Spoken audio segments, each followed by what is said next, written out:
नमस्ते। चलिए आज एक बहुत ही इंटरेस्टिंग मानसिक जाल की बात करते हैं, जिसमें हम सब कभी ना कभी फंसते ही हैं, अपनी ही नेगेटिविटी को सही ठहराने का जाल। आइए समझते हैं कि ये आदत कितनी खतरनाक हो सकती है। ये एक ऐसी फीलिंग है ना, जिससे हम सब आई थिंक कनेक्ट कर सकते हैं। जब हमें लगता है कि हमारे साथ अन्याय हुआ है, और बस यही भावना उस मानसिक संघर्ष की नींव है जिसे हम आज समझने वाले हैं। और बस यहीं पर रुककर सोचने की जरूरत है। असली मुद्दा ये नहीं है कि बाहर क्या हुआ, नहीं।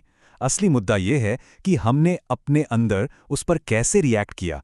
हमारा ध्यान बाहरी घटनाओं से हटकर अपनी आंतरिक प्रतिक्रियाओं पर होना चाहिए। तो इसी को हम कहते हैं उचित ठहराने का जाल। ये एक ऐसा मेंटल ट्रैप है जिसमें हम बहुत आसानी से फंस जाते हैं और हमें इसका एहसास तक नहीं होता। तो सबसे जरूरी बात क्या है? देखिए, अगर हम अपनी नाराजगी, दुख या जलन को ये कहकर जस्टिफाई करते हैं कि अरे उसने ऐसा किया इसलिए मुझे गुस्सा आया, तो हम कभी भी उस आदत से बाहर नहीं निकल पाएंगे। बदलाव का दरवाजा वहीं बंद हो जाता है। अच्छा, अब मन में एक आर्ग्यूमेंट आता है ना कि अरे बस थोड़ी सी ही तो नेगेटिविटी है। चलिए देखते हैं कि ये तर्क कितना खोखला है। जरा सोच कर देखिए, क्या कोई कहता है कि बस थोड़ी सी शराब पी है? नहीं ना, क्योंकि हम जानते हैं जो चीज जहरीली है उसकी क्वांटिटी मैटर नहीं करती। और यही बात सिगरेट पर भी लागू होती है। कोई ये नहीं सोचता कि सिर्फ एक सिगरेट से कोई फायदा होगा। नुकसान तो नुकसान है। या फिर चोरी का एग्जाम्पल ले लीजिए। क्या कोई छोटी सी चोरी को सही ठहराता है? बिल्कुल नहीं, क्योंकि गलत तो गलत है, चाहे वो कितना भी कम क्यों ना हो। और ये एक यूनिवर्सल प्रिंसिपल है, जो गलत है वो हमेशा हमेशा गलत ही रहेगा। उसकी मात्रा उसे सही नहीं बना सकती। ये एनालॉजी तो बिल्कुल परफेक्ट है। हमारी जो नेगेटिव रिएक्शंस है ना, वो हमारे मन के लिए बिल्कुल जहर की तरह है। एक छोटी सी बूंद भी अंदर की शांति को भंग करने के लिए काफी है। तो सवाल ये उठता है कि जब हम इन छोटी छोटी नेगेटिव रिएक्शंस को सही ठहराते हैं, तो असल में हम अपना कितना नुकसान कर रहे होते हैं। इसका असर अक्सर हमें दिखता नहीं, पर होता बहुत गहरा है। इसकी कीमत हम कई तरह से चुकाते हैं। देखिए, मन की शांति तो जाती ही है। हम अंदर से कमजोर महसूस करने लगते हैं, शरीर पे असर पड़ता है, बीमारियां होने लगती हैं और हमारे रिश्तों में भी दरारें आ जाती हैं। तो ये कीमत बहुत बहुत बड़ी है। और यहाँ एक बहुत बड़ा पैराडॉक्स है। मतलब जब हम अपनी रिएक्शन को सही ठहराते हैं, तो हम उस नेगेटिव आदत को मिटाने के बजाय उसे और भी मजबूत कर रहे होते हैं। सोचिए, हम उसी चीज को पानी दे रहे होते हैं जिसे हमें जड़ से उखाड़ना है। तो अब वो समय आ गया है कि इन सभी बहानों और सफाइयों को रोका जाए।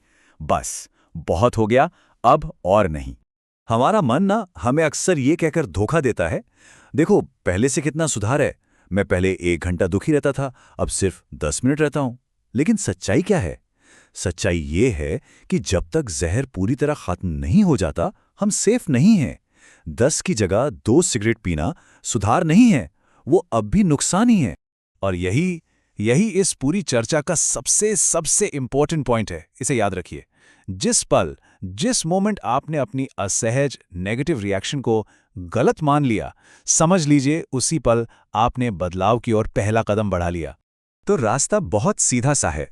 जैसे ही मन में कोई बेचैनी या नेगेटिविटी आए, उसे बस पहचानिए और एक्सेप्ट कीजिए कि हाँ, ये गलत है। कोई बहाना नहीं, कोई सफाई नहीं। असली काम यहीं से शुरू होता है। चलिए अब इसे एक अलग और शायद ज्यादा गंभीर एंगल से देखते हैं। इन नेगेटिव रिएक्शंस को सिर्फ बुरी आदतें नहीं, बल्कि मन का एक रोग समझना चाहिए। ये एक बहुत जरूरी सवाल है, राइट? अगर शरीर में कोई बीमारी हो, जुकाम भी हो, तो हम तुरंत डॉक्टर के पास भागते हैं। लेकिन जब मन बीमार होता है, तो हम उसे नजरअंदाज करते रहते हैं, उसे चलाते रहते हैं। ऐसा क्यों? और सोर्स हमें एक चौंकाने वाली सच्चाई की ओर इशारा करता है। हमारे विचार सिर्फ मेंटल नहीं हैं, उनका हमारे शरीर पर बहुत गहरा असर पड़ता है। लगातार नेगेटिव और टॉक्सिक विचार कैंसर जैसी गंभीर शारीरिक बीमारियों को भी जन्म दे सकते हैं। ये पर्सनल एक्सपीरियंस दिखाता है कि डर और नेगेटिविटी के विचार कितने पावरफुल और कंटेजियस हो सकते हैं। वो सिर्फ हमारे मन में नहीं रहते, बल्कि हमारी फिजिकल रियलिटी को भी अफेक्ट कर सकते हैं। तो आखिर में ये सवाल हमारे लिए है जब हम अपनी छोटी छोटी नाराजगी, जलन या दुख को सही ठहराते हैं तो हम असल में क्या रिस्क ले रहे हैं? मन में जहर की उस एक बूंद की असली कीमत क्या है? इस पर जरूर सोचिएगा।